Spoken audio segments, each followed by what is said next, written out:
Today at T-Mobile, I'm joined by a special co-anchor. What up, everybody? It's your boy, Big Snoop Deal Double G. Snoop, where can people go to find great deals? Head to T-Mobile.com and get 4 iPhone 16s with Apple Intelligence on us, plus 4 lines for $25. That's quite a deal, Snoop. And when you switch to T-Mobile, you can save versus the other big guys, comparable plans plus streaming. Respect. We up out of here. See how you can save on wireless and streaming versus the other big guys at T-Mobile.com/switch. Apple Intelligence requires iOS 18.1 or later.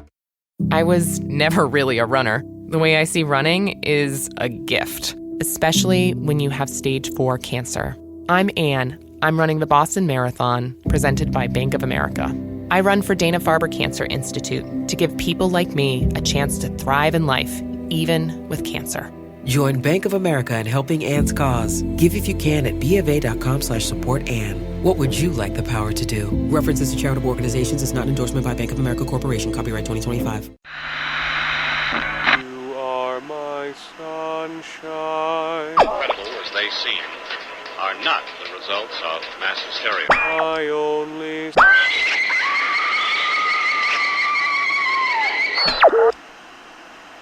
You may wish to adjust the dial. You are currently tuned into the wrong station.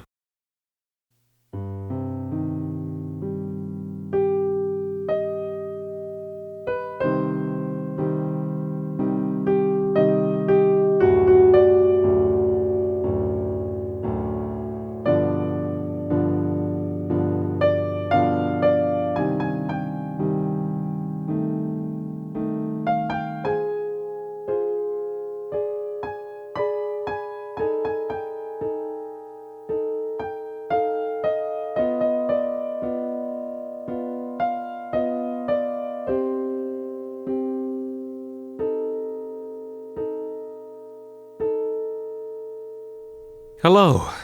Welcome. Please, come inside.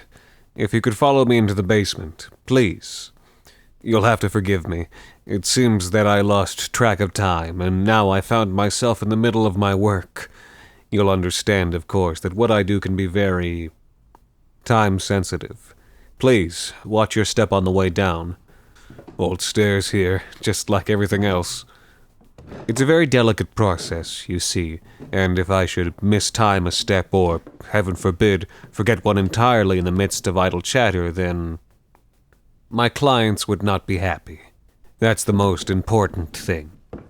Of course, most people around here don't have much of a choice when it comes to my services, but still, a man must have a good reputation. His work, his business must have a good reputation if it is to thrive. Ah, here we are. Please have a seat. Now, I must say that I was surprised when I received your call. Not many people are very interested in learning the fine details of my work. You said this was for the paper? Or school?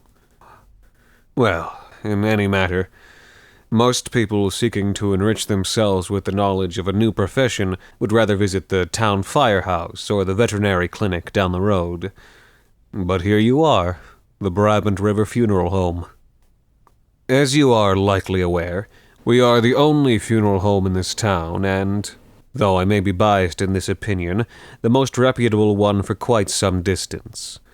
Of course, this was not always the case, and for the longer part of this town's very long history, we were in competition with the Travers family business. At that time, we were the North Brabant River Funeral Home. My father and I share the great distinction among our forebears of being the ones to finally put those Travers out of business. That was nearly 30 years ago now. Mind you, it didn't take much effort once some of their unseemly practices came to light. You see, it's so very easy to cut corners in this line of work, for time, for profit, though they really are the same thing for our kind. Any family would much prefer to have a funeral this Sunday than the next. I'm quite inured to death and the dead, though I understand that most would rather have that nasty business over and done with sooner than later, and they will pay for that convenience. Thus, the temptation to prepare a body hastily exists, though I would not recommend it, certainly not when working on the mayor's wife. Have you ever been to a wake? It's a rather tranquil thing, isn't it? Peaceful, quiet, polite. A family comes together, members of whom may not have seen each other for years. Perhaps it is distance or circumstance, perhaps hatred that has led to this time apart. But there they are, together, speaking fondly of the deceased. I do, of course, speak generally. There are certainly times when the company at a wake is sparse, and a few rare occasions where I found myself entirely alone with the deceased. Some people dictate a certain degree of pomp in their will, perhaps overestimating their popularity or simply not caring. But on the whole, a wake is rarely so entirely somber as that. Death is a messy thing, and the grieving thereafter is a messy thing as well, but the wake, the funeral, should be clean. This is of the utmost importance. These are times for solemn thought and fond remembrance. The deceased should look their best, a portrait of who they were in life. But when you forget to empty the stomach contents of the deceased, you have destroyed the portrait. You may try to hide your mistake, if it was a mistake, with heavy colognes, as the Travers did, but it would be futile. The smell of rot is far too strong, far too ingrained in the human psyche from a primeval time. The smell brings with it thoughts of death and despair, and inevitably destroys the illusion we in this business seek to create. But I've gotten carried away. You are here to learn about the practical aspects of my profession, and here I am rambling about the abstract. I'm afraid it is all rather dry, even more so without the technical knowledge. Are you sure you would like to stay? You can leave now if you'd like. I will not stop you, or take offense. No, you'd like to stay. Very well, then. I shall do my utmost to elucidate. If you look around, you'll find that there is not much more to my workspace than what you have already seen. There is my set of tools, nothing scarier than what you'll find on a surgeon's table, I assure you. My cooler here, where I keep some of my chemicals and reagents, and the occasional treat. We have 4 tables, so that I and an associate can each be working on 2 bodies. This is rarely needed, save for particularly nasty automobile accidents, but it's best to be prepared. Nobody, not even myself, is permitted to work on more than 2 bodies at any time, and the owner of this funeral home will only ever take on 1 associate. This is simply the way our family has done things for years and years, and it has led to success and prosperity thus far. Of course, there will be certain individuals, certain jobs, that will command my full attention. You must have noticed when you came down the stairs that we're not alone here. As I mentioned, I am in the middle of some very important preparation at the moment. We are fine to continue talking for now. I'm just waiting for some chemicals to settle into the flesh, but I will have to start my work again soon. I must be perfect in my timing. He is very special. But where was I? Ah, yes, the issue of workspace. Obviously, chance and death do not conform to the fact that I have but 4 tables. We do not live in a large town, but certainly large enough for there to be a steady stream of business for me. At least, for now. Young people seem to be leaving this town in greater and greater numbers every day, most under the pretense of finding work, though I truly believe that many find the trappings of this community too much to bear. It is simply ingratitude, if you ask my opinion. But you did not, so I will not continue. Needless to say, the older generation have remained, and I rarely find time for leisurely pursuit. We have 2 cold chambers in this basement. One right here, which I keep at approximately 2 degrees Celsius, where I keep my more immediate projects as they await my attention, and where bodies that have been in deep freeze may slowly, gently thaw out. Bodies that have been here, in the freezer, which is kept at a much more bracing -14 degrees. At that temperature, the degeneration of the body is slowed to an effective stop. Bodies kept in the freezer are more often long-term guests. A month, a year, perhaps many years. However long it takes for the family to gather the necessary funds for a proper ceremony. Our family is quite patient. In fact, one Mr. Gregory Hansen has been with us for 53 years now. Complications from drinking, though otherwise intact. At this point, it seems unlikely that he will ever see a proper burial. But perhaps I'm wrong. It costs nothing to keep him there. A very easy investment. Though, I admit, I would be saddened to see Gregory go. At this point, he's become a fixture. Please, I would like to recount a short anecdote, if I may. Thank you. One day, a weekend, when I was young, I was helping my father with his work. It was a slow day, not much work to be done, and hardly anything for me to do.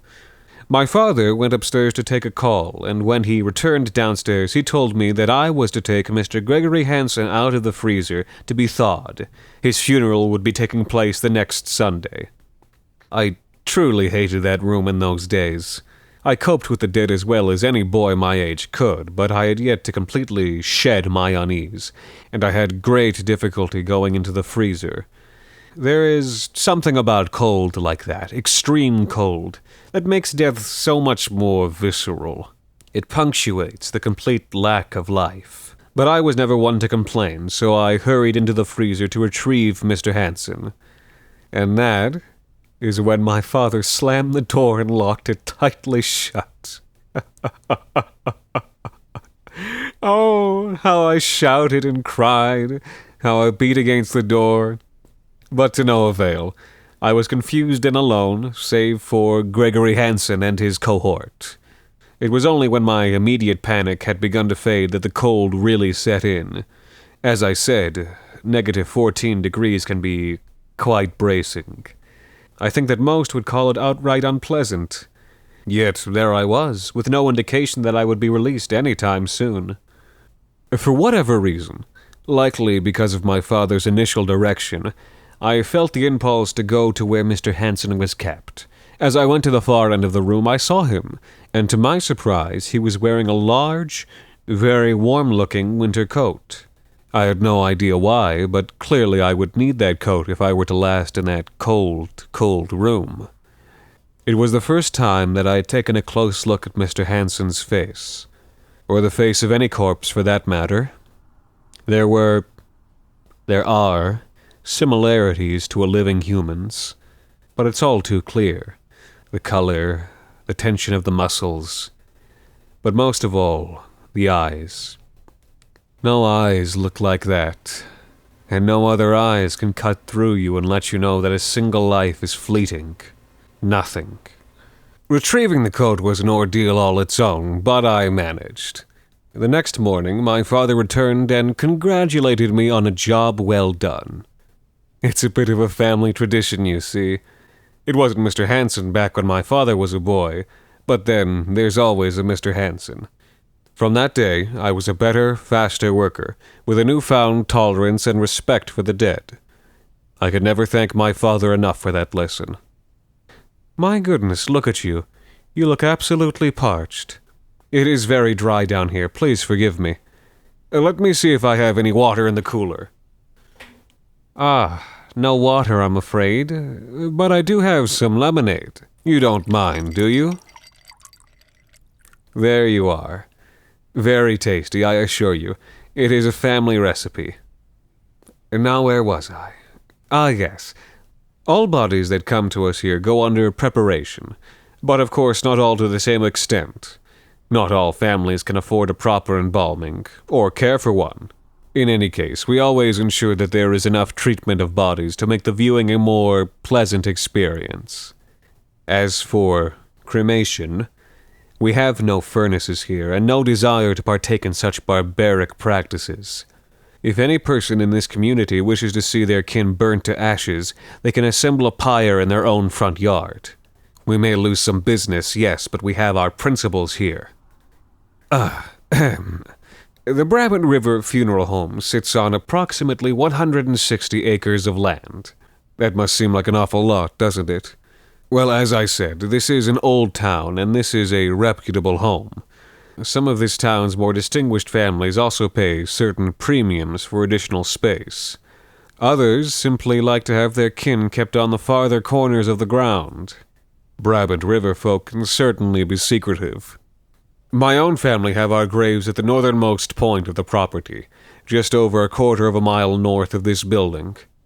There is material evidence to suggest that my family came here when the town was founded in 1673, and that we were in the business even then, and likely before.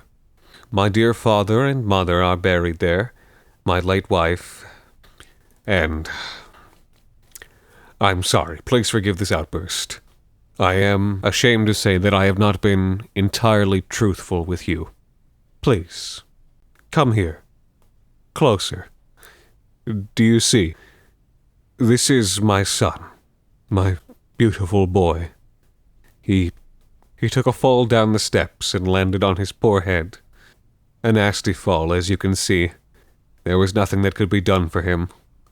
I always told him to be careful with those steps. He was always an odd boy, never as inclined to the family business as I would have hoped. You have to understand how important this is to our family. Funerary rites are truly the oldest tradition. Even back in the time when man was using stone tools and living in the wild, the dead were honored. Crude ceremonies, shallow graves and simple stone tombs, but they were ceremonies nonetheless. These rites are older than art, than music, than agriculture. Do you see how important this is? And when he was a child, it was almost impossible to even get him inside the building. I thank goodness that his grandfather was never alive to see the trouble that he gave me. By the time he was 12, I could at least get him to do simple errands for me, but his help was still of small significance. I never expected him to love the work. I didn't when I was that age. But I did expect him to swallow his discomfort as I did, and my father did, and his father. He was going to inherit this business, and he was already far behind on learning how to manage it. When he was 13, I felt that it was finally time for him to undergo what all in my line do. I prepared Mr. Hanson with his coat, and with a warm scarf as well. My son was so slight at that age. He resisted when I told him to go into the freezer. I remind you, all I asked of him was to go retrieve a body. No difficult thing, yet still. I am not a loud man, or a violent one, but I am persuasive when I seek to be. He went into the freezer, and I locked it behind him. He screamed for hours, until it was time for me to leave. When I came back, early in the morning, I found him there. He was almost dead, lying there, no coat, no anything. The fool would have rather frozen to death than confront his fear. I should have known then. Do you have something to say? You are certainly giving me a look that indicates it. Do you think me cruel, or worse? Yes, well, I don't believe he ever forgave me for that day. He, too, worked harder from that day on, but something was always different. He seemed to work in spite of the business rather than embracing it, as though he were working toward his goal rather than our goal. Then, today, he came to me. He told me that he was leaving. He told me that he had been saving his money, and that he finally had enough to leave this town forever. Now that his mother was gone, there was nothing left to keep him here. He had worked under me, lived under me his entire life, and he was through with that. It broke my heart. I had poured half of my life into this boy, this man. I had taught him everything I knew, spent countless hours teaching him the art of his forebears. I tried to reason with him. What would the business come to without him? When I died, what would happen to the business? Do you know what he said? Do you have any idea? He said, "Damn the business." So I pushed him. I lost my temper and pushed him, and down he fell, all the way to the bottom of these steps. He was still alive, you know. I ran down to check on him, and he was still alive. I know the eyes of a dead man, and he did not have them. But he did not have my eyes either. So I grabbed a hammer, and I struck him until he was dead. He had to die. There was no other way. The shame would have been unbearable. It was better off like this. That was about an hour ago now, and it seems that in all that excitement I had forgotten to cancel our appointment. How rarely forgetful of me. But perhaps it was for the better. I am not a religious man, but the act of confession is an undeniable relief. Thank you for coming to this place and listening to me. It is so nice to have a guest. It looks like your drink is starting to take effect.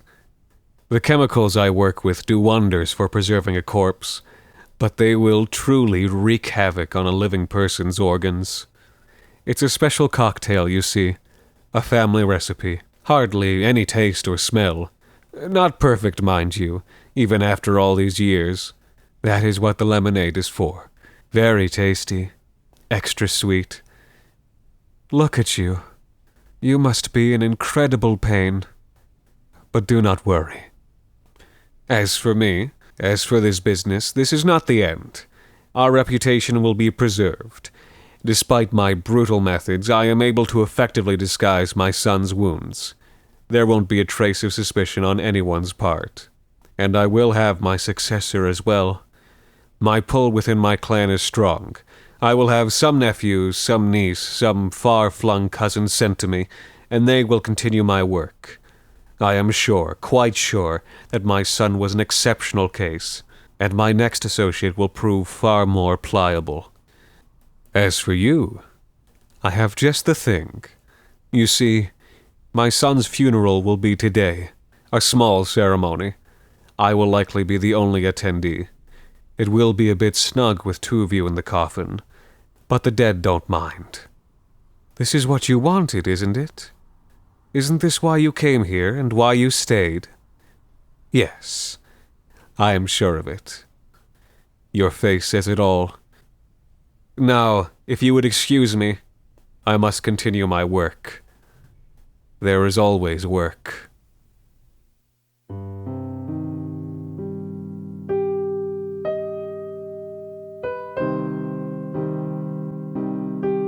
The Wrong Station is created and produced by Alexander Saxton and Anthony Botelho, featuring Anthony Botelho.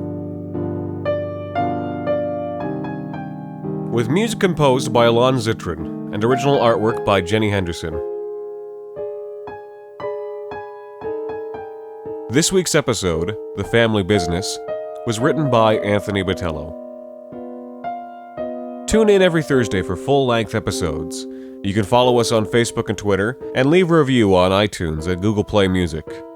As always, you can email us at thewrongstation@gmail.com. Until next time, thank you for listening.